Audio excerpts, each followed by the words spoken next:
Hello my dear children, once again welcome to our physics class. Hope you all are fine over there. So we have completed our theory portions. So today let's revise chapter 8, motion. So we say that an object is in motion when its position changes with respect to time. So when do we say that an object is in motion? An object is said to be in motion when its position changes with respect to time. And to describe this position of an object, we need to specify a reference point, and that reference point is called origin. And we had already discussed an example. Suppose if someone asks you about the location of your school, so you may tell him that our school is located at Guruvayur, and he doesn't know anything about that Guruvayur. So where in Guruvayur, where it is in Brahmakulam or Chittatugara, you will say like that. So in Chittatugara, where, because he is not familiar with all these places, so he will again ask you, is there any landmark to identify your school, or is there any landmark near your school? So you will say, yeah, there is a railway cross, and around 500 meters or 200 meters from that railway cross, you can see our school. So like that. So that railway cross acts as a reference point here, and that reference point is called origin. And what do you mean by distance? Distance is the total path length covered by an object during its motion. So children, this is not distance, this is actually the path length. Okay, so distance is the total path length covered by an object during its motion between any 2 points. So the first physical quantity that we come across in this chapter is that of distance. Distance is the total path length covered by an object during its motion between any 2 points. So suppose the distance between your home and school is 1 kilometer. Then what is the total path length covered by you? That is 1 kilometer. Okay, then the displacement, the shortest distance measured from the initial to final position of an object, that is displacement. The shortest distance between the initial and final position of an object is displacement. So this is the most important point of difference between distance and displacement. Distance is the total path length covered by an object, but displacement is the shortest distance between initial and final position of an object. Now, distance is a scalar quantity. That is another point of difference. Scalar quantity means only magnitude, no direction. Whereas displacement is a vector quantity. It has both magnitude and direction. So this is the second point of difference between distance and displacement. Okay, so distance is a scalar quantity and displacement is a vector quantity. Now just look at this figure.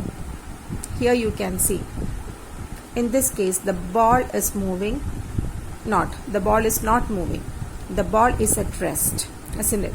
So the ball is at the point A. So what is the distance covered by this ball? It is 0 because it is at rest, it is not moving. So no distance is covered by this ball.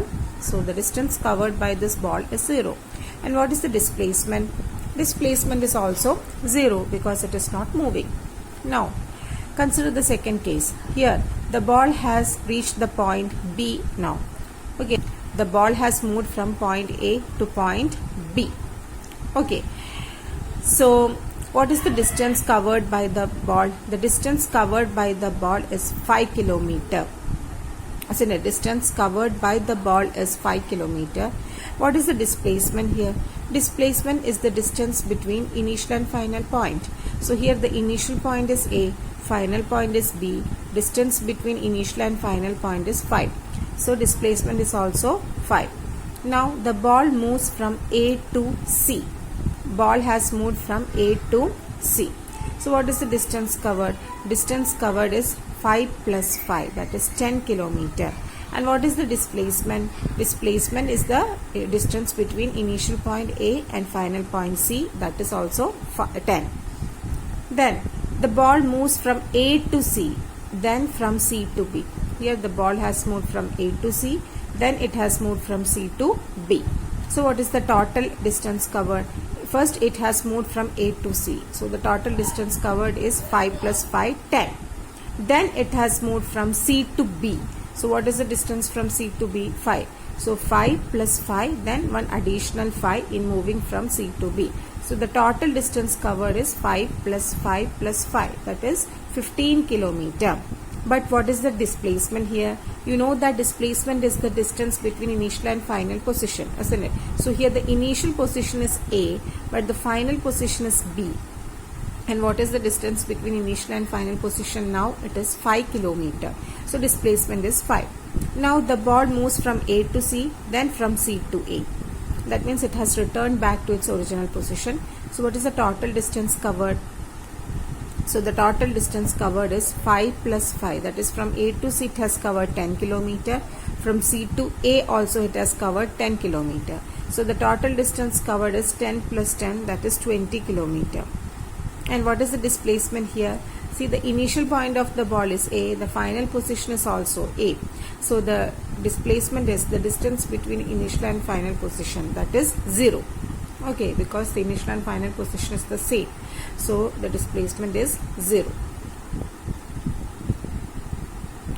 Okay, so this is about distance and displacement.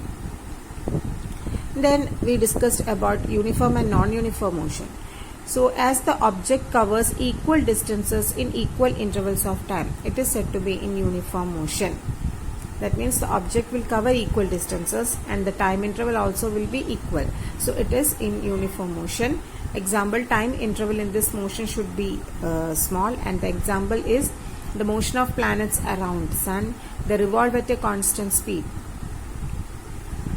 Motion of planets around sun. They revolve at a constant speed.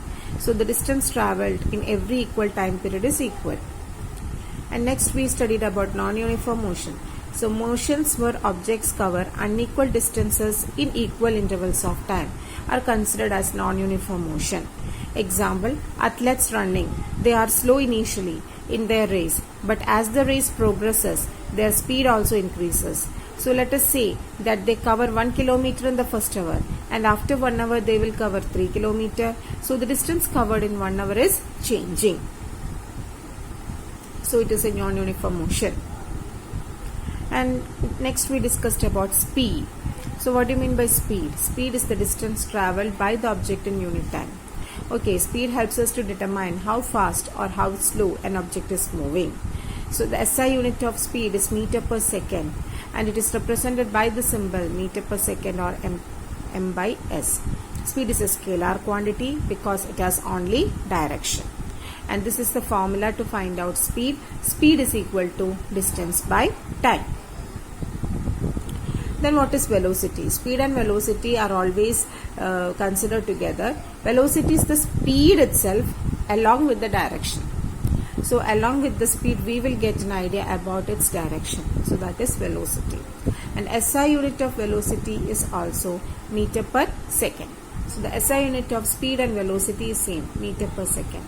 Velocity can be considered as the big brother of speed because speed has only magnitude, but velocity has both magnitude and direction.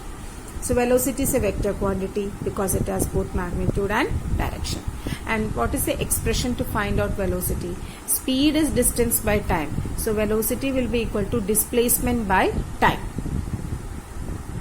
Now average speed. What is average speed? It is total distance by total time. So the equation to find out average speed is total distance by total time. And the equation to find out average velocity is initial velocity plus final velocity by 2. And you know that initial velocity is u, final velocity is v. So u plus v by 2 is also the expression to find out average velocity. Otherwise you can use one more expression, that is average velocity is equal to total displacement by total time taken. Okay. So with this I am concluding today's session, and we will meet in the next session. Till then, take care all of you. Stay home, stay safe. Thank you.